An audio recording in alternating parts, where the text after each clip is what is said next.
Bienvenue, mesdames, messieurs. Difficile début de semaine en Abitibi-Témiscamingue. D'abord, Alexandre, tragédie sur la route 113 d'abord. Oui, un cycliste qui repose dans un état critique. Après avoir été happé par un véhicule à Amos, la collision serait survenue vers 15 heures. La route est pour le moment fermée, la 113 dans les deux directions, le temps que la Sûreté du Québec détermine les causes exactes de cet accident. Une voie de détour a déjà été ouverte. Et début de vacances compliqué avec la fermeture de la principale voie d'accès pour entrer et quitter la région, la 117 qui est fermée. Oui, depuis 6h45 ce matin, la transcanadienne, à la hauteur du kilomètre 364 dans le secteur du lac Pitonga, est interdite à la circulation, et ce pour une durée indéterminée. Un poids lourd transportant de l'essence et un camion de lait seraient entrés en collision. La camionnette de lait aurait quitté sa voie pour heurter l'autre véhicule qui venait en sens inverse. Ça serait suivi un déversement de carburant et l'inflammabilité du produit a causé l'enclave. Toute la circulation demeure bloquée entre Luvicourt et Grand Remous, le temps de nettoyer le tout. Et jeudi dernier, Alexandre, revenons-y, trafic de stupéfiants dans le secteur d'Amos. Oui, c'est une résidence sur la 5e rue Ouest à Amos qui a été la cible d'une importante perquisition. Donc, méthamphétamine, cocaïne, crack, médicaments sous ordonnance, cannabis, bref, tout y était, mais somme toute en petite quantité. C'est une femme dans la quarantaine qui a été arrêtée pour possession de stupéfiants en vue de trafic et un homme dans la trentaine qui lui aussi a été arrêté pour avoir en sa possession des substances illicites. Les deux individus pourraient très bien faire face à des accusations ultérieurement en lien avec leurs accusations. Merci, Alexandre. Au revoir. Et Dr Cindy Mourgue, la seule rhumatologue en Abitibi-Témiscamingue, quitte la région, son poste, laissant derrière elle près de 400 patients. Étant la seule rhumatologue dans la région depuis près d'un an, la charge de travail devenait trop importante pour elle et ses collègues, et ce malgré les efforts investis. À court terme, la médecine interne de l'hôpital fait son possible pour prendre la relève.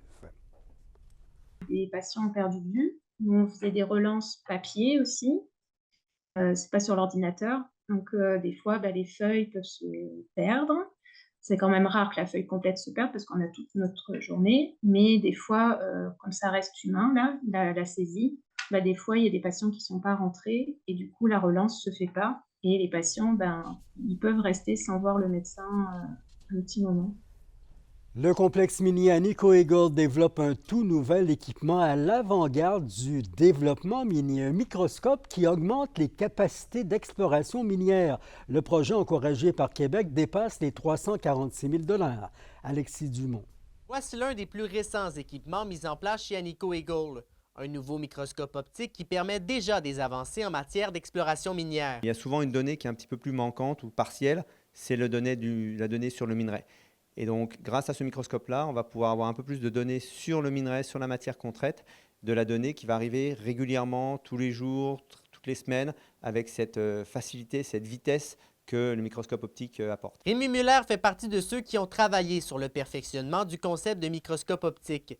L'étudiant de l'Université du Québec en Abitibi-Témiscamingue assure que le projet sera avantageux pour l'industrie minière. Le microscope optique par rapport à un microscope électronique, par exemple, va être plus avantageux économiquement. Il y a moins de paramétrage à régler. C'est une technologie qui est plus simple, on va dire, mais qui est du coup plus abordable et plus facile, plus accessible lors de son utilisation et de son automatisation. De nombreux partenaires viennent ajouter à cette toute récente réussite. Il y a notamment Clemex, le fournisseur du microscope, mais aussi évidemment l'Université du Québec en Abitibi-Témiscamingue, dans lequel on aura l'étudiant qui sera inscrit là-bas. Et on a aussi une université à Liège, en Belgique, qui a une expertise en minéralogie, avec qui on travaille aussi souvent et qui va apporter un petit peu son expertise dans le projet. Actuellement, on a mis à peu près 250 000 $ dans le projet, le gouvernement 350 000 $. Et puis, ça va être en croissance avec tout ce qui est maintenance, tout ce qui est opérationnalisation, tout ce qui est déploiement plus tard dans nos opérations. Pour le député d'Abitibi-Est, l'équipement vaut ce pesant d'or. Dans le domaine minier, la compétition, elle est pas simplement que provinciale, elle est mondiale. Donc, de savoir qu'on a une entreprise qui est établie chez nous, qui va obtenir encore des sous additionnels pour être capable d'innover et aussi de faire en sorte d'améliorer ses connaissances, je pense que c'est positif pour la région et pour le milieu. Le projet de recherche est encore en phase de développement, mais l'objectif est qu'il atteigne son plein potentiel d'ici 2 ans. Alexis Dumont, RNC Nouvelles, Pressac. Maintenant, l'entreprise forestière Rayonier Advanced Material, RAM, repousse du 16 au 16 juillet la mise à pied de 275 travailleurs de l'usine de Témiscamingue. RAM avait annoncé à la fin d'avril la fermeture temporaire de son usine cellulose à haute pureté dès le 2 juillet. La date qui est repoussée de 2 semaines puisqu'il restait des copeaux dans la cour de l'usine qui devaient être traités. Tout comme sa voisine à Val-d'Or, Rouyn-Noranda aimerait bien en savoir davantage sur ce qu'on raconte au sujet de l'industrie de l'habitation dans la ville. Par le biais d'un grand sondage d'ici la fin de l'été, le comité de logement de la municipalité attend vos réponses. C'est sûr que depuis des années, on parle de pénurie de logements, ici comme ailleurs.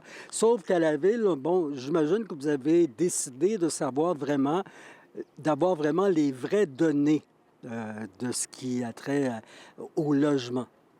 Oui, exactement. En fait, on lance aujourd'hui même un sondage pour aller chercher le portrait très, très réel du territoire à Rouyn-Noranda en termes de logement. Donc oui, comme vous dites, on a de la statistique qui nous vient de Statistique Canada, qui vient de la Société canadienne d'hypothèques logement, de la SHQ au Québec, même de l'Observatoire de recherche de l'Abitibi-Témiscamingue. Il y a eu une étude plus précise aussi qui s'est faite à niveau de l'UQAT sur le logement social. Mais ce qu'on cherche à aller vraiment identifier, c'est vraiment le portrait très, très réel du parc de logements locatifs à Rouyn-Noranda. Qu'est-ce que les gens cherchent? Qu'est-ce qu'on a sur le marché actuellement? Qu'est-ce qui sont les défis, les coûts? De quel type d'habitation il nous manque? Donc, vraiment avoir un portrait très, très, très concret sur lequel on va pouvoir se baser pour ensuite peaufiner un plan d'action là, qui va vraiment répondre. Pour avoir évidemment les données nécessaires, ça prend la participation des citoyens. Effectivement, là, c'est ce qu'on cherche, c'est ce qu'on tente d'aller chercher, là, c'est la participation des citoyens, des citoyennes, tant les locataires que les propriétaires, que la population en général qui va pouvoir nous aider à compléter vraiment les données qu'on veut aller chercher. Il y a aussi de prévus avec les sondages là, qui vont être actifs tout au long de l'été. Il y a aussi des périodes d'entrevues qui vont être réalisées avec les grands employeurs, les grandes institutions de Rouyn-Noranda pour aller préciser des besoins en termes de recherche de logement. On le sait que, par exemple, le CISAT va chercher de la main-d'œuvre à l'extérieur. On sait que l'UQAT va aller recruter, que le Cégep va aller recruter des étudiants internationaux, des étudiants dans d'autres régions. Donc, vraiment aller préciser c'est quoi le besoin exactement pour Rouyn-Noranda. Combien on s'attend à avoir, par exemple, d'étudiants, de travailleurs étrangers, de travailleurs fly-in, fly-out. Donc, vraiment, vraiment préciser là, concrètement c'est quoi notre besoin puis comment on va faire pour y arriver. Au culturel, le Festival d'humour en Abitibi-Témiscamingue s'entame. Ce sont les finissants de l'École nationale de l'humour qui inaugurent la 26e édition. À Val-d'Or, ces apprentis humoristes vous font découvrir leur humour à 19h30. C'est à la salle Félix-Leclerc. Ils sont aussi à Ville-Marie demain, puis à Rouyn-Noranda jeudi.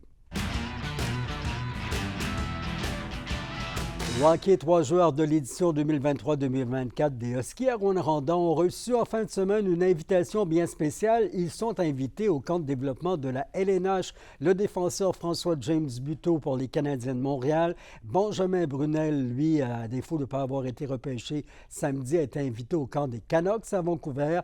Et gardien de but William Rousseau est invité par le Wild au Minnesota.